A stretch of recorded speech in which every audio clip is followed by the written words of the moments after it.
Na noite de hoje, nós do PET Medicina viemos homenagear o nascimento de nossa querida Universidade Federal do Triângulo Mineiro, berço de tantos alunos e grandes profissionais das mais variadas áreas no país.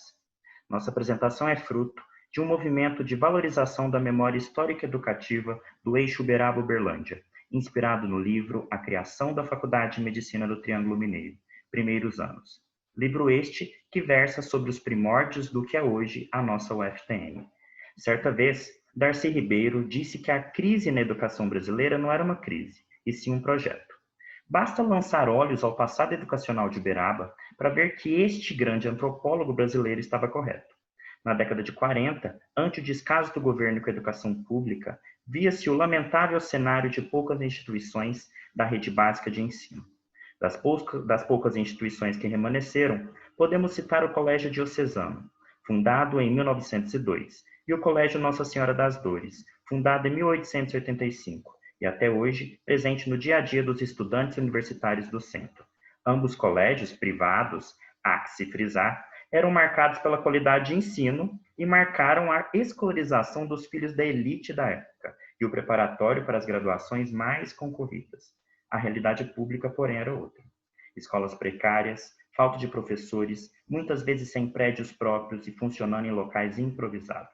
Seguiu-se um período de crescimento populacional urbano, advindo do êxodo rural, movido pela promessa de trabalho no nascente polo industrial da região do Triângulo Sul. Tal explosão populacional fez Uberaba se enquadrar na triste realidade nacional. O ensino local deixava de fora das escolas 60% das crianças em idade escolar.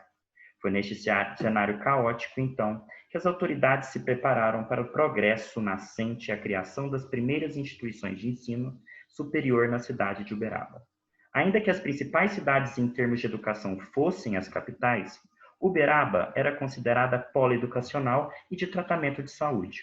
Uma parte significativa da população do Triângulo Mineiro, Alto Paranaíba, Noroeste de São Paulo, Goiás e até Mato Grosso enviavam seus filhos para cursar o ensino médio nos colégios da cidade e depois ingressar nas poucas faculdades que existiam. Como a presença de uma universidade local era símbolo de progresso e modernidade, na década de 50, a Lei 1294 federalizou instituições de ensino superior mantidas pelos estados, municípios e por particulares. Essa lei fez com que o número de estudantes em escolas de ensino superior no Brasil quintuplicasse, e é nesse contexto que surgiu a Faculdade de Medicina do Triângulo Mineiro, FMTM. Em 1950, Uberaba já era considerada de porte médio e com uma medicina avançada para uma cidade interiorana. Isso fez aflorar o desejo de parte da categoria médica e da elite uberabense em formar seus filhos como profissionais da medicina. Para tanto, era necessário prover a cidade com cursos superiores para fazê-la se projetar nacionalmente e se fazer de exemplo a outras cidades. Assim, a década de 50 marcou o desenvolvimento educacional de Uberaba, quanto à criação de cursos e instituições de ensino superior, com as escolas de odontologia, de enfermagem e de direito. Além destas, em 1953, a FMTM recebe autorização para iniciar seu funcionamento, sendo a 22ª escola médica criada no país e a 4ª do estado de Minas Gerais. Em abril de 1953, Uberaba presenciou um dia de vandalismo maciço pela população. Depredaram e saquearam várias repartições públicas. Entende-se que essa rebelião foi dirigida contra os poderes públicos constituídos. Então, Juscelino Kubitschek, governador de Minas Gerais na época e aspirante a candidato à presidência da República, concluindo que sua posição política era frágil na cidade de Uberaba, procurou contornar essa situação com o fim específico de oferecer às lideranças políticas locais uma faculdade de medicina e se propunha doar o prédio da antiga penitenciária. Imediatamente, a proposta do governador foi aceita, e várias reuniões foram realizadas até que, em 27 de abril de 1953, foi dado o passo gigantesco, que era a fundação da faculdade. No fim de novembro de 1953, Mozart Furtado, primeiro diretor da FMTM, recebeu nas instalações improvisadas para o funcionamento da FMTM César Dival Vilares, inspetor do Ministério da Educação. Então, passou-se a aguardar a análise do processo pelo Conselho Superior de Ensino, CNE. No dia 7 de março de 1954, o CNE aprovou, por unanimidade, a autorização para o funcionamento da FMTM. O processo foi homologado pelo ministro da Educação e no dia 23 do mesmo mês, Mário Palmério, deputado federal e um dos responsáveis pela criação da FMTM, levou em mãos o processo ao presidente Getúlio Vargas para assinatura do decreto presidencial.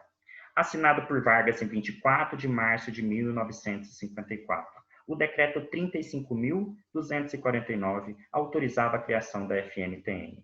No dia 28 de abril de 1954, JK, ainda governador de Minas Gerais, viajou a Uberaba com o objetivo de ministrar a aula inaugural para a primeira turma de alunos aprovados no exame vestibular para o curso de medicina. A partir desse dia, marcante para a sociedade, tiveram início oficialmente as atividades acadêmicas da FMTM. Como nasceu sem espaço físico, funcionou durante os 2 primeiros anos em salas e laboratórios da Faculdade de Odontologia do Triângulo Mineiro. Em abril de 1953, dissipados os recursos financeiros com elevado número de assistidos, o saldo da Santa Casa era devedor. Diante desse contexto, foi cogitada a possibilidade de a instituição se tornar o hospital da FMTM, dada sua proximidade com o prédio da cadeia pública, então em reforma para abrigar o curso de medicina. E assim ocorreu o convênio entre essas duas instituições. Alguns anos mais tarde, a Santa Casa seria incorporada de vez ao patrimônio da Faculdade de Medicina. Enquanto a administração da FMTM corria contra o tempo para organizar a Faculdade de Medicina, o prédio da penitenciária passava por reformas para abrigar o curso. O prédio foi doado à FMTM em 1953 e dentre os argumentos pró-doações estavam a localização central e próxima à Santa Casa de Misericórdia, a estrutura e a beleza arquitetônica do prédio. Assim, teve origem a frase que teria sido pronunciada pelo governador JK: ainda transformarei esta cadeia em uma grande faculdade de medicina. As obras de adaptação do prédio se estenderam até 1956. 1956 também foi o ano de reivindicações em prol da melhoria da cidade. Nesse período, o acontecimento foi crucial para o processo de federalização. Em 3 de maio de 1960, o presidente da República, Juscelino Kubitschek, chegou para inaugurar a exposição agropecuária do gado zebu de Uberaba e, burlando a segurança presidencial, adentrou ao saguão do aeroporto um grupo de estudantes da Faculdade de Medicina e, antes que o presidente desembarcasse, já estavam à sua espera nas escadas do avião. Os estudantes arrebataram o então presidente, contrariando os pecuaristas que o aguardavam, e Juscelino se deixou levar até a sede do centro acadêmico da FMTM. Foi este episódio que rendeu outra famosa frase de Kubitschek: tudo farei que estiver ao meu alcance para federalizar essa escola, pois ela é a menina dos meus olhos. Em 14 de dezembro de 1960, o processo de federalização foi aprovado pelo Senado. A UFTM se encaixou no movimento vindouro desde 1950 de federalização de inúmeras instituições de ensino superior. As escolas isoladas no país tenderam cada vez mais a serem aglutinadas em universidades. Em Uberaba, esse processo só foi completado até recentemente, em 2005, nascendo a nossa atual UFTM. Encerramos esse vídeo e é com muita gratidão a todos os atores fundamentais na criação da UFTM que fazemos essa pequena homenagem a uma das maiores universidades públicas do país, que leva em seu passado um dos maiores simbolismos da educação, a troca de uma prisão por uma escola, a troca da algema pelo lápis. Muito obrigado a todos